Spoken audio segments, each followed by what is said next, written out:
Inringe. Oh, titra lang oh.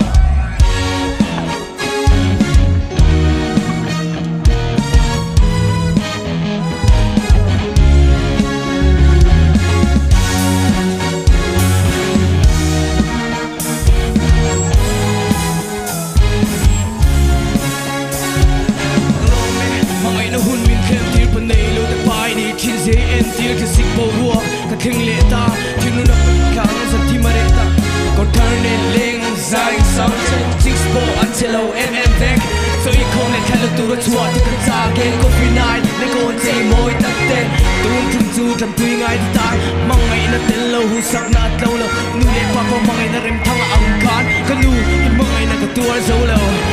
ye gro hey chu tan so I ho na o te lam na nu ri a chang se him na tu na piang chu ko ti sa kang che hold hands piang ki se tang te ve do ang ngai na ne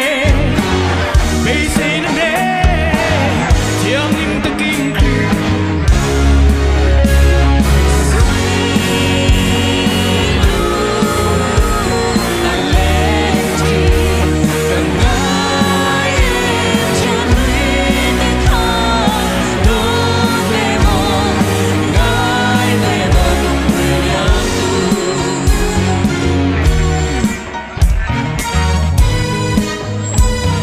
Replingo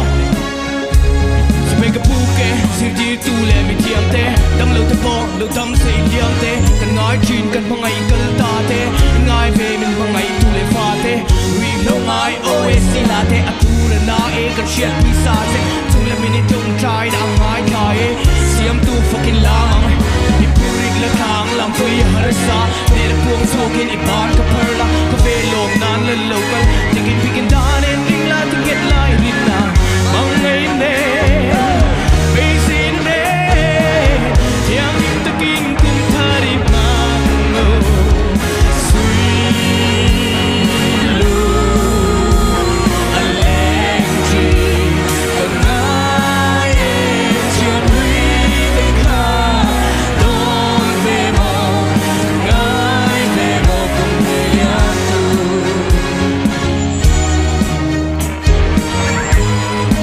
Kan rap le do le